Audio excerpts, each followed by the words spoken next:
Today we're talking about the 5 reasons why it's so dangerous to mess with an INFJ. If you're an INFJ, you know that you don't like confrontation, you don't like conflict, and you're definitely not asking for drama. But from time to time, it seems like people are just waiting for it.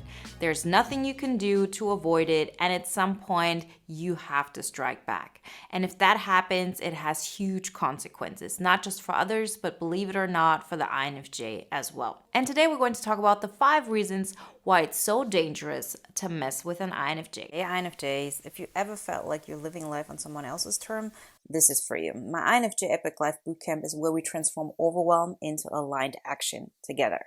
It's not just lessons, it's a community, support, life mentorship, and a deep frequency shift into who you were always meant to be. So our next live call is this Saturday, July 26th. So now's the perfect time to join our amazing community of INFJs creating that INFJ Epic Life together. And trust me, you don't want to miss it. We're tapping into INFJ relationships. So join now and let's get your Epic Life started. Reason number 1 why it's so dangerous to mess with an INFJ is because the INFJ is unpredictable. The INFJ doesn't show their cards. The INFJ is an observer, meaning we know what the other person is about, but they barely know what we are about. They don't know what we're capable of, they don't know what our hidden talents are, and they definitely don't know what is going on through our mind. We might work on this aspect. It might be something that isn't always in the best interest for them or for us, but the truth is that's how we're wired. So if we're not doing anything in particular and we're minding our own business, we will be unpredictable. That's just how we go through life. That's how our mind works. And this makes us incredibly dangerous because people don't know what's coming. People don't know where we're going to hit.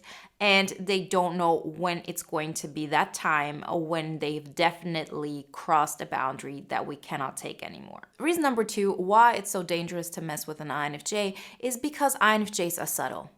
When an INFJ strikes back, when an INFJ has had it and they have no other choice but to fight back in any kind of way, they will be subtle. Meaning the other person will feel the pain, the other person will feel the consequences, but nobody outside of that will know what has happened.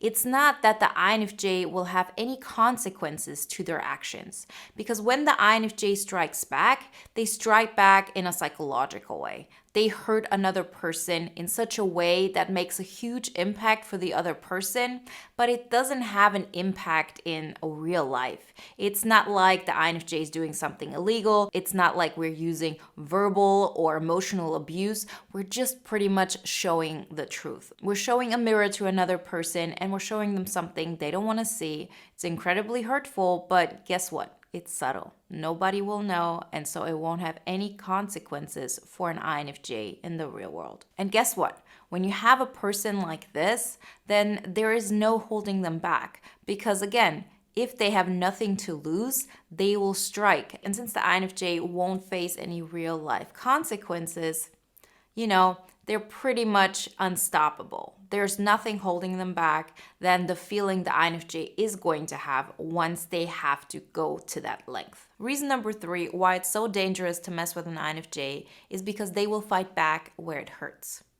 I've mentioned before, it's not going to have real life consequences. They're not going to go out of their way and make you lose your job or make another person have real consequences in their other relationships, but they will show you a truth. They will show you a truth that the INFJ has learned through simply being an observer. Through, on top of that, having a really good intentions with most people. Like INFJs go through life, they want to help others, they want to understand others, they want to allow others to be themselves, and they make room for that.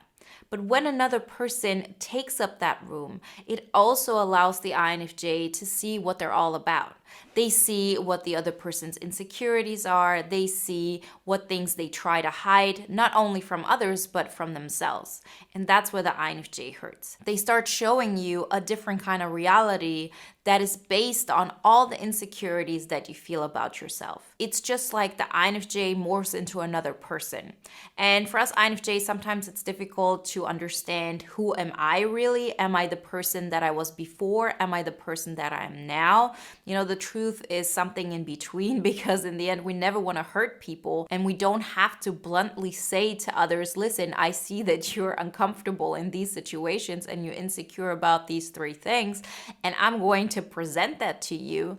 But in most cases, we hide it so well. So once we're really forced to bring that out, it hits people exactly where it hurts because they cannot hide from themselves and they cannot hide from their own insecurities. Reason number 4 why it's so dangerous to mess with an INFJ is that there is no coming back from that. The INFJ is never going to get into a battle where it's a back and forth. As I said, INFJs dislike drama. They're not going to get in any kind of relationship that is all about back and forth, arguing or hurting one another. There's nothing like this. The INFJ will try whatever is in their power to preserve a positive relationship, but once they see there is no way out of this, they have to confront the other person, they have to strike back. They will hurt you once, they will show you the truth in a very particular way, and it will be final. There's no coming back after that because the INFJ has made up their mind who you are to them, and that's how they proceed with life. They have put you in this category, they see you now in a different light, they project themselves, you, and their entire world in such a way that makes you hurt. And again, there is no striking back here, because the INFJ is already in a position where they can't be hurt by any of your opinions. Reason number 5 why it's so dangerous to mess with an INFJ is because they literally change you. Most people try to hide from themselves all their lives. They're not able to access those parts of themselves in such a capacity to go on such a subconscious level. But once they're forced to actually see that truth, because the INFJ mirrors back, a view of reality that, makes them aware of everything they've been hiding from themselves, the other person has no other choice but to change.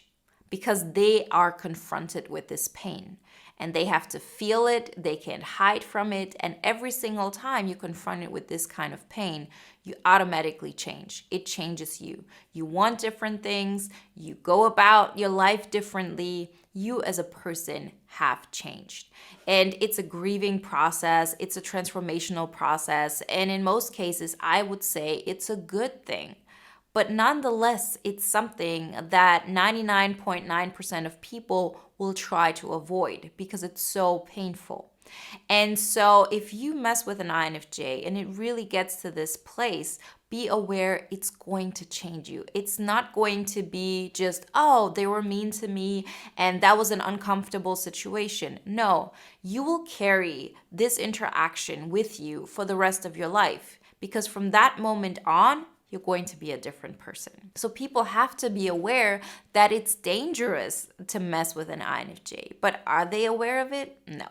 You might say, okay, maybe a person watches this video and they know, okay, I have an INFJ in my life and, this will protect me from this kind of interaction. I will try to do my best and be kind to them from the beginning. But, how many people will actually do that? It's a really small percentage. Most people will get into a situation with an INFJ. They will keep hurting the INFJ, and at some point, the INFJ will just strike back. And those are just the consequences. So what are people supposed to do? Are they supposed to change their behavior towards INFJs? Well, that would be nice, but the truth is you cannot make other people change. You cannot control what other people do. And we also have to keep under consideration that we as INFJs don't like striking back at all. Like, this is not something we're looking forward to. It's something that we as INFJs also try to avoid as much as possible. That is actually one of the main reasons why it gets so far. Because once you're really forced to show that truth, you cannot hide either. You're also showing the other person everything that you're capable of, all that strength that you have, and also the dark side that you have and that you carry with you. And it's something we try to avoid because on some level we feel if people don't think that we're good, we're not going to be valuable enough for them. This is based on so much we've experienced as children, but now as adults, we can really look at the situation differently. we can say, okay, I know that this is a pattern I go through. So what do all of those situations have in common that I've experienced in my life where it really led to me striking back, causing a lot of pain for the other person and for me, having all of those consequences I mentioned. The thing that all of those interactions have in common and all of those relationship dynamics is you. And so you can change the way you approach them. And you will learn that once you start this process, it's so worth it. So the point is that whenever you meet somebody, and even if you've known people for a very long time, starting today, you are going to stand up for yourself, in small ways, not just once, it's gone overboard and people have crossed your boundaries over and over and over again. And every single time you try to justify it, you try to understand it, where the other person is coming from. If you look at the situation now from a different perspective, which is, how can I stand up for myself even in those smallest ways? So every single time somebody does something that doesn't sit right with you, you say something. You create this comfort, knowing that it's something that's going to be uncomfortable for you, but the more often you do it, the less uncomfortable it's going to get.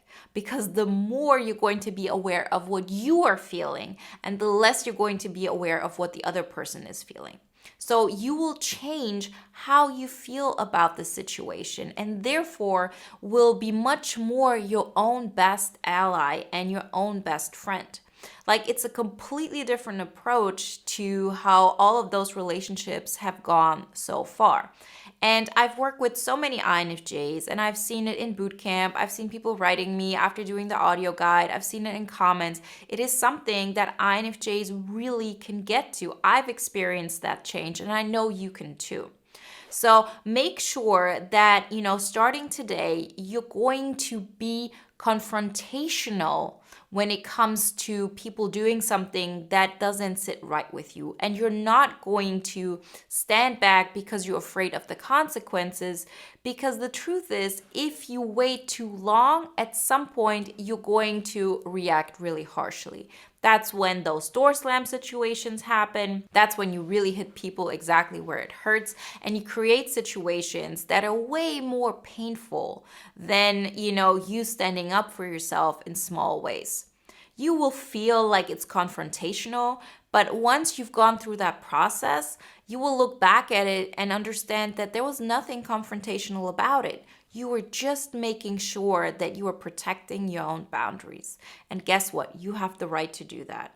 So make it a practice, lean into it. I know you got this. Now's the time. If something in you feels ready, don't wait. Join the INFJ Epic Life Bootcamp before our live call on Saturday, July 26th. So you get access to the private community, guided lessons, live mentorship, and lifetime access to all future rounds. This isn't just about learning. It's about stepping into the version of you who already knows they're worth it. Let's do this together. Click the link in the description and join now. And if you want to watch another video now that is in alignment with today's topic, then watch the video Why INFJs Seem So Intimidating to Other People.